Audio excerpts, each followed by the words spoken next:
ಕನ್ನಡ ಚಿತ್ರರಂಗಕ್ಕೆ ಈಗ ಬೇಸಿಗೆ ಕಾಲ. ಗಾಂಧಿನಗರದ ಥಿಯೇಟರ್ಗಳು ಖಾಲಿ. ಸಂತೋಷ್ ತ್ರಿವೇಣಿಯ ಥಿಯೇಟರ್ಗಳು ಖಾಲಿ ಹೊಡಿತಾ ಇವೆ. ಒಂದು ಕಾಲದ ಶಿಳ್ಳೆ ಚಪ್ಪಾಳೆಯ ಥಿಯೇಟರ್ಗಳು ಪರಿಸ್ಥಿತಿ ಏನಾಗಿದೆ? ಗಾಂಧಿನಗರ ಥಿಯೇಟರ್ಗಳು ಖಾಲಿ ಹೊಡೆಯುವಂತಹ ಪರಿಸ್ಥಿತಿ. ಸಂತೋಷ್ ತ್ರಿವೇಣಿ ಪ್ರಮುಖ ಥಿಯೇಟರ್ಗಳಿವು. ಇಂಥ ಪ್ರಮುಖ ಥಿಯೇಟರ್ಗಳೇ ಖಾಲಿ ಹೊಡಿತಾ ಇವೆ. ಒಂದು ಕಾಲದ ಶಿಳ್ಳೆ ಚಪ್ಪಾಳೆಯ ಥಿಯೇಟರ್ಗಳ ಪರಿಸ್ಥಿತಿ ಇವತ್ತಿಗೇನಾಗಿದೆ?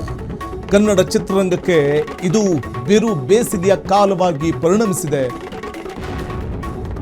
ಗಾಂಧಿನಗರ ಥಿಯೇಟರ್ಗಳನ್ನು ನಿಮಗೆ ತೋರಿಸ್ತಾ ಹೋಗ್ತೀವಿ. ಸ್ಟಾರ್ ಸಿನಿಮಾಗಳು ಬಂದಾಗ ಮಾತ್ರ ಭಾರಿ ಹೌಸ್ಫುಲ್ ಪ್ರದರ್ಶನವನ್ನು ನಾವು ನೋಡ್ತೇವೆ. ಅಂದರೆ ಜನ ಥಿಯೇಟರ್ಗಳಿಗೆ ಎಂಟ್ರಿ ಕೊಡ್ತಾರೆ, ಮುಗಿಬೀಳ್ತಾರೆ. ಆದರೆ ಒಂದು ಸಿನಿಮಾ ಬಂತು ಅಂತಂದಾಗ ಅದು ಈ ಬೇಸಿಗೆಯ ಸಂದರ್ಭದಲ್ಲಿ ಪ್ರಮುಖ ಥಿಯೇಟರ್ಗಳೇ ಖಾಲಿ ಹೊಡಿತಾ ಇವೆ ಅಂತ ಅನ್ನುವಂಥದ್ದು ನಿಜಕ್ಕೂ ಯಾವ ರೀತಿ ಇದೆ ಪರಿಸ್ಥಿತಿ? ಒಂದು ಕಾಲದ ಶಿಳ್ಳೆ ಚಪ್ಪಾಳೆಯ ಥಿಯೇಟರ್ಗಳ ಪರಿಸ್ಥಿತಿ ಏನು? 2026ರ ಮೊದಲ 3 ತಿಂಗಳಲ್ಲಿ 50ಕ್ಕೂ ಹೆಚ್ಚು ಸಿನಿಮಾಗಳು ರಿಲೀಸ್ ಆದವು. ಅದರ ಪರಿಣಾಮ ರಿಲೀಸ್ ಆದಂತಹ ಸಿನಿಮಾಗಳು ನೆಲ ಕಚ್ಚಿದ್ದು ಕೋಟಿ ರೂಪಾಯಿ ಸುರಿದು ಮಾಡಿದಂಥ ಸಿನಿಮಾಗಳು ನೆಲ ಕಚ್ಚಿದಾಗ ಪ್ರೊಡ್ಯೂಸರ್ಗಳ ಪರಿಸ್ಥಿತಿ. ವಾರದ ಹಿಂದೆ ರಿಲೀಸ್ ಆದ ಹಳೆಯ ಸಿನಿಮಾ ರಿಲೀಸ್ ಆದಂತಹ ಆಕಾಶ್ ಚಿತ್ರ ಉತ್ತಮವಾದಂಥ ಪ್ರದರ್ಶನ ಕಾಣ್ತು. ಈಗ ಚಿತ್ರಮಂದಿರಗಳಲ್ಲಿ ಹೌಸ್ಫುಲ್ ಬೋರ್ಡ್ ಮಾಯವಾಗಿದೆ. ಕಾರಣ ಬಿರು ಬೇಸಿಗೆಯ ಒಂದು ಬಿಸಿ ಲಾಸ್ ಹಿನ್ನೆಲೆಯಲ್ಲಿ ಮಾಲೀಕರು ಕಣ್ಣೀರು ಹಾಕಬೇಕಾದಂಥ ಪರಿಸ್ಥಿತಿ. ಹಾಕಿದ ಬಂಡವಾಳ ಮರಳಿ ಬರೋದಿಲ್ಲ ಅಂತ ನಿರ್ಮಾಪಕರು ಕಂಗಾಲಾಗ್ತಾ ಇದ್ದಾರೆ. ಕಥೆಯ ಕೊರತೆಯೋ ಜನರ ಅಭಿರುಚಿ ಏನಾದರೂ ಬದಲಾಗಿದೆಯೋ ಇದು ಕಾಡ್ತಾ ಇರುವಂತಹ ಪ್ರಶ್ನೆ. ಹಾಗಾದ್ರೆ ಕನ್ನಡ ಚಿತ್ರರಂಗದ ಮುಂದಿನ ಭವಿಷ್ಯ ಏನು? ಹಳೆಯ ಸಿನಿಮಾಗಳೇ ಗತಿ ಎನ್ನುವಂತಾಗಿದೆ ಸ್ಯಾಂಡಲ್ವುಡ್ನ ಸ್ಥಿತಿ. ಆಕಾಶ ಸಿನಿಮಾ ರಿಲೀಸ್ ಆದಾಗ ಅದ್ಭುತವಾದಂಥ ಒಂದು ಪ್ರದರ್ಶನ ಕಂಡಿದ್ದು ಎಲ್ಲರ ಮೆಚ್ಚುಗೆಗೂ ಕೂಡ ಪಾತ್ರವಾಯಿತು. ಮತ್ತೊಂದು ಕಡೆ ಪರಭಾಷಾ ಸಿನಿಮಾಗಳ ಹಾವಳಿಯ ನಡುವೆ ಕನ್ನಡದ ಸಿನಿಮಾಗಳು ಥಿಯೇಟರ್ಗೆ ಎಂಟ್ರಿ ಕೊಟ್ಟರೆ ಜನ ಥಿಯೇಟರ್ಗೆ ಹೋಗಿ ಸಿನಿಮಾಗಳನ್ನು ನೋಡೋದಕ್ಕೂ ಕೂಡ ಥಿಯೇಟರ್ ಕಡೆ ಹೆಜ್ಜೆ ಹಾಕ್ತಾ ಇರುವಂಥ ಒಂದು ಪರಿಸ್ಥಿತಿ. ಇದರ ಪರಿಣಾಮ ಚಿತ್ರಮಂದಿರಗಳು ಮುಚ್ಚಿಕೊಂಡು ಹೋಗುವಂಥ, ಸಿಂಗಲ್ ಥಿಯೇಟರ್ಗಳು ಮುಚ್ಚಿ ಹೋಗುವಂಥ ಒಂದು ಪರಿಸ್ಥಿತಿಯನ್ನು ನಾವು ನೋಡಬಹುದು. ಈಗ ಬೆಂಗಳೂರಿನ ಗಾಂಧಿನಗರದ ಬೆಂಗಳೂರಿನ ಹೃದಯ ಭಾಗದ ಪ್ರಮುಖ ಥಿಯೇಟರ್ಗಳು ಅಂತಂದಾಗ ನಾವು ಸಂತೋಷ್ ತ್ರಿವೇಣಿ ಇವೆಲ್ಲ ಥಿಯೇಟರ್ಗಳಲ್ಲಿ ಅಲ್ಲಿಯೇ ಜನ ಅಂದರೆ ಅಥವಾ ಪ್ರೇಕ್ಷಕರು ಥಿಯೇಟರ್ ಕಡೆ ಮುಖ ಮಾಡ್ತಾ ಇಲ್ಲ ಅನ್ನುವಂಥದ್ದು ನಿಜಕ್ಕೂ ಒಂದು ರೀತಿ ನೋವಿನ ಸಂಗತಿ ಕೂಡ ಹೌದು. ಇನ್ನು ಈ ಬಗ್ಗೆ ನಮ್ಮ ಪ್ರತಿನಿಧಿ ರಚನಾ ನಡೆಸಿರುವಂಥ ಒಂದು ವಾಕ್ ಥ್ರೂ ಇದೆ, ನೋಡೋಣ ಬನ್ನಿ. ಗಾಂಧಿನಗರದ ಪ್ರಮುಖ ಚಿತ್ರಮಂದಿರಗಳಾದ ನರ್ತಕಿ ಹಾಗೂ ಸಂತೋಷ್ ಚಿತ್ರಮಂದಿರ ಹತ್ರ ನಾವಿದ್ದೀವಿ. ನೀವು ಕೂಡ ನೋಡಬಹುದು ಯಾವ ರೀತಿಯಾಗಿ ಚಿತ್ರಮಂದಿರ ಖಾಲಿ ಹೊಡಿತಾ ಇದೆ ಅಂಥೇಳಿ. ಒಂದು ಕಾಲದಲ್ಲಿ ಗಾಂಧಿನಗರದಲ್ಲಿ 10ಕ್ಕೂ ಹೆಚ್ಚು ಚಿತ್ರಮಂದಿರಗಳಿದ್ವು ಹಾಗೂ ಆ ಪ್ರತಿಯೊಂದು ಚಿತ್ರಮಂದಿರಗಳಲ್ಲೂ ಕೂಡ ಹೌಸ್ಫುಲ್ ಪ್ರದರ್ಶನಗಳು ಕಾಣ್ತಾ ಇದ್ವು. ಆದರೆ ಇದೀಗ ನಾವು ಯಾವ ಒಂದು ಸನ್ನಿವೇಶಗಳನ್ನು ಎದುರಿಸ್ತಾ ಇದ್ದೀವಿ ಅಂದರೆ, ಸಿನಿಮಾಗಳು ಬಿಡುಗಡೆಯಾಗಿ 1 ವಾರ ಇರಲಿ 3 ದಿನ ಆಗಿರುತ್ತೆ, ಆಗಲೂ ಕೂಡ ಸಿನಿಮಾ ಹೆಚ್ಚಾಗಿ ಸದ್ದು ಮಾಡೋದಿಲ್ಲ ಹಾಗೂ ಸಿನಿ ರಸಿಕರು ಸಿನಿಮಾ ನೋಡೋದನ್ನು ಬಿಟ್ಬಿಟ್ಟಿದ್ದಾರಾ ಅಂತ ಹೇಳಿ ಎಲ್ಲರಲ್ಲೂ ಕೂಡ ಒಂದು ಪ್ರಶ್ನೆ ಉದ್ಭವ ಆಗುತ್ತೆ. ಇವತ್ತು ನಾವು ನರ್ತಕಿ ಹಾಗೂ ಸಂತೋಷ್ ಚಿತ್ರಮಂದಿರ ನಿಮಗೆ ಒಂದು ಕಾಲದಲ್ಲಿ ಈ ಸಿನಿಮಾಗಳನ್ನು ನೋಡೋದಕ್ಕೆ ದೊಡ್ಡ ಮಟ್ಟದ ಜನಸಮೂಹ ಇರ್ತಾ ಇತ್ತು ಹಾಗೂ ಟಿಕೆಟ್ ಇಲ್ಲದೆ ಪರದಾಡ್ತಾ ಇದ್ರು. ಹಾಗೂ ಎಲ್ಲವೂ ಕೂಡ ಒಂದು ಕಾಲದಲ್ಲಿ ಇಲ್ಲಿ ಜನಸಮೂಹ ಏನಿತ್ತು, ಸಿನಿಮಾ ಪ್ರಿಯರು ಏನಿದ್ರು, ಇಲ್ಲಿ ದೊಡ್ಡ ಸ್ಟಾರ್ ನಮ್ಮ ಕನ್ನಡ ಚಿತ್ರರಂಗದ ದೊಡ್ಡ ಸ್ಟಾರ್ ಸಿನಿಮಾಗಳೆಲ್ಲ ಇಲ್ಲಿ ಬಿಡುಗಡೆಯಾಗಿ ದೊಡ್ಡ ಮಟ್ಟದಲ್ಲಿ ಹೆಸರಾಗಿದೆ. ಹಾಗೂ ಎಷ್ಟೋ ಜನ ಅವರು ತುಂಬ ಆಸೆ ಪಡೋರು ನರ್ತಕಿ ಹಾಗೂ ಸಂತೋಷ್ ಥಿಯೇಟರ್ ಮುಂದೆ ನಮ್ದು ಒಂದೇ ಒಂದು ಕಟ್ಔಟ್ ಬೀಳಬೇಕು ಅಂತ ಹೇಳಿ ತುಂಬ ಆಸೆ ಪಟ್ಟು ಕಟೌಟ್ ಬಿಡಬೇಕು ಅಂತ ಹೇಳಿ ಕನಸು ಕಟ್ಟು ಎಷ್ಟೋ ಜನ ಸಿನಿರಂಗಕ್ಕೆ ಬರ್ತಾಯಿದ್ರು. ಆದರೆ ಈಗ ಯಾವ ರೀತಿಯಾಗಿ ಆಗಿದೆ ಅಂತ ಹೇಳಿದ್ರೆ, ಸಿನಿಮಾಗಳು ಬಿಡುಗಡೆ ಆಗ್ತಾ ಇಲ್ಲ. ಒಂದು ಕಡೆ ಬಿಡುಗಡೆ ಆದಂತಹ ಸಿನಿಮಾಗಳು ಕೂಡ ಹೆಚ್ಚಾಗಿ ಸದ್ದು ಮಾಡ್ತಾ ಇಲ್ಲ. ಹೀಗಿರುವಾಗ ಎಲ್ಲೋ ಒಂದು ಕಡೆ ಹೀಗೆ ನಾವು ಈ ಹಿಂದೆ ನೋಡಿದ್ರೆ ಎಷ್ಟು ದೊಡ್ಡ ಮಟ್ಟದಲ್ಲಿ ಸಿನಿಮಾ ಬಿಡುಗಡೆಯಾಗಿ ಹೆಸರು ಮಾಡ್ತಾ ಇತ್ತು ಹಾಗೂ ಜನ ಅದಕ್ಕೆ ಬಂದು ನೋಡ್ತಾ ಇದ್ರು. ಹಾಗೂ ಅಷ್ಟೇ ಚಿತ್ರಮಂದಿರಗಳು ಇದ್ವು, ಅದು ಕೂಡ ಸಾಕಾಗ್ತಿರ್ಲಿಲ್ಲ, ಥಿಯೇಟರ್ ಸಿಗಲ್ಲ ಅಂತ ಹೇಳಿರೋದು. ಇದು ನಾವು ಪ್ರಮುಖ ಸಿನಿಮಾ ಥಿಯೇಟರ್ಗಳಿಗೆ, ಅದರಲ್ಲೂ ಸಿನಿಮಾಗಳು ರಿಲೀಸ್ ಆಯಿತು ಅಂತಂದಾಗ ಥಿಯೇಟರ್ಗಳಿಗೆ ಮುಗಿಬೀಳಬೇಕಾದಂಥವರು, ಸ್ಟಾರ್ ನಟರ ಸಿನಿಮಾಗಳಿಗೆ ಮಾತ್ರ ಥಿಯೇಟರ್ಗೆ ಮುಗಿಬೀಳುವಂಥ ಪ್ರೇಕ್ಷಕರು ಈ ಒಂದು ಸಿನಿಮಾ ಬಂದಿದೆ ಅಂತಂದಾಗ ಆ ಒಂದು ಸಿನಿಮಾದತ್ತ ತಿರುಗಿಯೂ ನೋಡೋದಿಲ್ಲ, ಥಿಯೇಟರ್ನತ್ತ ತಿರುಗಿಯೂ ನೋಡೋದಿಲ್ಲ ಅನ್ನುವಂಥ ಒಂದು ಪರಿಸ್ಥಿತಿ ನಿರ್ಮಾಣ ಆಗಿರುವಂಥದ್ದು ನಾವು ನೋಡ್ತೇವೆ. ನಿರ್ಮಾಪಕರು ಕೋಟಿ ಕೋಟಿ ಬಂಡವಾಳ ಸುರಿದಿರ್ತಾರೆ, ಆದರೆ ಹಾಕಿದ ದುಡ್ಡು ವಾಪಸ್ ಬರಲ್ಲ ಅನ್ನುವಂಥ ಒಂದು ಪರಿಸ್ಥಿತಿಯಲ್ಲಿದ್ದಾರೆ. ಹಾಗಾದರೆ ಕನ್ನಡ ಚಿತ್ರರಂಗದ ಭವಿಷ್ಯ ಏನು? ನಿರ್ಮಾಪಕರ ಕಥೆ ಏನು?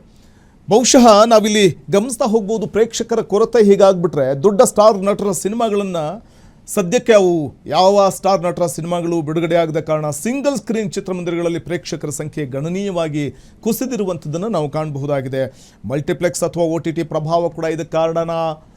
ಈ ಕುರಿತಾಗಿ ಹೆಚ್ಚಿನ ಮಾಹಿತಿಯನ್ನು ನೀಡಲಿಕ್ಕೆ ನೇರ ಸಂಪರ್ಕದಲ್ಲಿದ್ದಾರೆ ನಮ್ಮ ಪ್ರತಿನಿಧಿ ರಚನಾ. ಬಿರು ಬೇಸಿಗೆ ಈ ಸಂದರ್ಭದಲ್ಲಿ ಚಿತ್ರಮಂದಿರಗಳಲ್ಲಿ ಹೌಸ್ಫುಲ್ ಅನ್ನುವಂಥ ದೂರದ ಮಾತೇ ಆಗೋಗ್ಬಿಟ್ಟಿದೆಯಲ್ಲ ಅಂತ, ಥಿಯೇಟರ್ಗಳತ್ತ ಸುಳಿತಾನೆ ಇಲ್ವಲ್ಲ ಪ್ರೇಕ್ಷಕರು ಅಂತ. ಕಾರಣ ಏನು?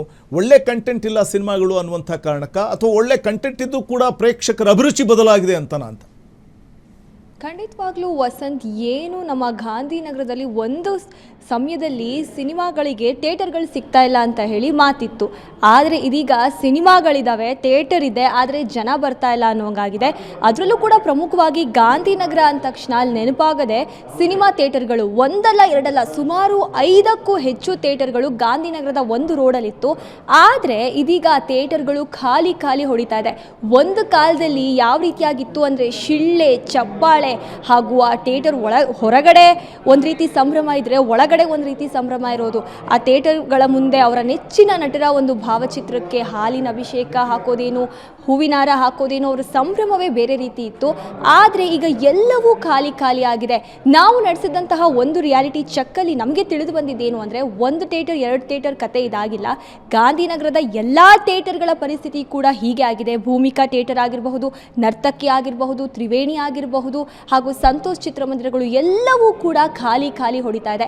ಈ ವರ್ಷದಲ್ಲಿ ನಾವು ನೋಡೋದಾದರೆ ಜನವರಿಯಿಂದ ಹಿಡಿದು ಮಾರ್ಚ್ವರೆಗೂ 50ಕ್ಕೂ ಹೆಚ್ಚು ಸಿನಿಮಾಗಳು ಬಿಡುಗಡೆಯಾಗಿದೆ. ಆದರೆ ಏನಂದರೆ ಆ 50ಕ್ಕೂ ಸಿನಿಮಾಗಳು ಬಿಡುಗಡೆ ಆಗಿದೆ ನಿಜ, ಆದರೆ 1-2 ದಿನ ಕೂಡ ಸಿನಿಮಾಗಳನ್ನು ಥಿಯೇಟರಲ್ಲಿ ಅವರು ಓಡಿಸೋದಕ್ಕಾಗ್ತಾ ಇಲ್ಲ. ಒಂದು ಕಡೆ ಇದರಿಂದ ಮಾಲೀಕರು ಕೂಡ ಕಂಗಾಲಾಗ್ತಾ ಇದ್ದಾರೆ. ಅವರು ಒಂದು ನಿರೀಕ್ಷೆ ಇಟ್ಕೊಂಡು ಥಿಯೇಟರ್ಗಳನ್ನು ಏನು ಕಟ್ಸಿರ್ತಾರೆ, ದೊಡ್ಡ ಮಟ್ಟದಲ್ಲಿ ಹಣವನ್ನು ಮಾಡಬಹುದು, ಜೊತೆಗೆ ಜನಕ್ಕೂ ಕೂಡ ಒಂದು ಮನೋರಂಜನೆ ಅಂತ ಹೇಳಿ ಅವ್ರು ಏನು ನಿರೀಕ್ಷೆ ಇಟ್ಕೊಂಡು ಈ ಥಿಯೇಟರ್ಗಳನ್ನು ಕಟ್ಸಿದ್ರು, ಅದು ಮೊದಲೆಲ್ಲ ಈ ರೀತಿಯಾಗಿ ದೊಡ್ಡ ಹೆಸರನ್ನು ಮಾಡಿದಂತಹ ಥಿಯೇಟರ್ಗಳು ಇದೀಗ ಒಂದು ರೀತಿ ಸ್ಮಶಾನ ಮೌನವನ್ನು ಆವರಿಸ್ಕೊಂಡಿರೋದು ನಿಜಕ್ಕೂ ಕೂಡ ಮಾಲೀಕರಿಗೆ ಒಂದು ರೀತಿ ದೊಡ್ಡ ನೋವಿನ ಸಂಗತಿ ಅಂತ ಹೇಳ್ಬೋದು. ಒಂದು ಕಡೆ ಈ ವಿಚಾರ ಮಾಲೀಕರಿಗೆ ನೋವು ಕೊಡ್ತಾ ಇದ್ರೆ, ಇನ್ನೊಂದು ಕಡೆ ಸಿನಿಮಾವನ್ನು ನಿರ್ಮಾಣ ಮಾಡಿರ್ತಾರಲ್ಲ, ದೊಡ್ಡ ಮಟ್ಟದ ಹಣವನ್ನು ಹಾಕಿರ್ತಾರಲ್ಲ, ಅವರಿಗೂ ಕೂಡ ದೊಡ್ಡ ಮಟ್ಟದಲ್ಲಿ ನೋವು ಉಂಟು ಮಾಡುತ್ತೆ. ಯಾಕಂದರೆ ಜನ ಥಿಯೇಟರ್ಗಳಿಗೆ ಬಂದಾಗೆ ನಿರ್ಮಾಪಕರು ದುಡ್ಡು ಮಾಡೋದಕ್ಕೆ ಸಾಧ್ಯ. ಹೀಗಿರುವಾಗ ಜನರೇ ಥಿಯೇಟರ್ ಹತ್ರ ಬರ್ತಾ ಇಲ್ಲ ಅಂದಾಗ, ಇದು ಒಂದು ಕಡೆ ನಟರು ಕೂಡ ನಿರೀಕ್ಷೆ ಇಟ್ಕೊಂಡು ಸಿನಿಮಾಗಳು ಮಾಡಿರ್ತಾರೆ. ಪ್ರತಿಯೊಬ್ಬ ನಟನೂ ಕೂಡ ಗಾಂಧಿನಗರದಲ್ಲಿ ನನ್ನ ಕಟೌಟ್ ನಿಂತ್ಕೋಬೇಕು, ಥಿಯೇಟರ್ಗಳಲ್ಲಿ ಸಿನಿಮಾಗಳು ಹೆಚ್ಚಾಗಿ ಸದ್ದು ಮಾಡಬೇಕು ಅನ್ನೋ ಒಂದು ನಿರೀಕ್ಷೆಯಲ್ಲಿ ಈ ಸಿನಿರಂಗಕ್ಕೆ ಕಾಲಿಟ್ಟಿರ್ತಾರೆ.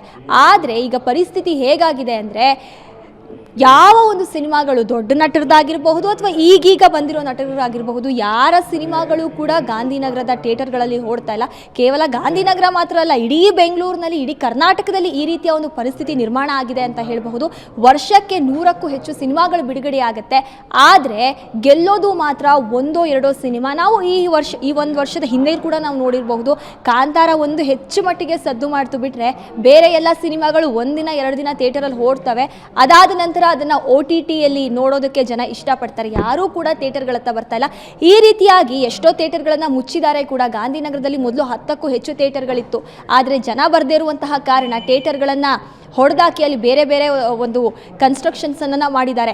ಇದೇ ರೀತಿ ಆದರೆ ಈಗ ಏನು ಒಂದು ರೀತಿ ನಮ್ಮನ್ನು ಹಳೆ ಕಾಲಕ್ಕೆ ಕರ್ಕೊಂಡು ಹೋಗುತ್ತೆ. ಈ ಸಂತೋಷ್ ಥಿಯೇಟರ್ ಆಗಿರಬಹುದು, ತ್ರಿವೇಣಿ ಆಗಿರಬಹುದು, ನರ್ತಕಿ ಆಗಿರಬಹುದು, ಅದನ್ನು ನೋಡಿದಾಗ ಒಂದು ಸಲ ನಮಗೆ ಹಿಂದೆ ವಿಷ್ಣುವರ್ಧನ್ ಅವ್ರ ಸಿನಿಮಾ ಹಾಗೂ ಅಂಬರೀಷ್ ಅವ್ರ ಸಿನಿಮಾ ಹಾಗೂ ಶಿವರಾಜ್ ಕುಮಾರ್ ಸಿನಿಮಾಗಳೆಲ್ಲ ಬಿಡುಗಡೆಯಾಗಿ 100 ದಿನ ಓಡಿದಂತಹ ಸಿನಿಮಾಗಳ ನೆನಪು ಆ ಒಂದು ಥಿಯೇಟರ್ಗಳನ್ನು ನೋಡಿ ನಮಗೆ ಮರುಕಳಿಸುತ್ತೆ.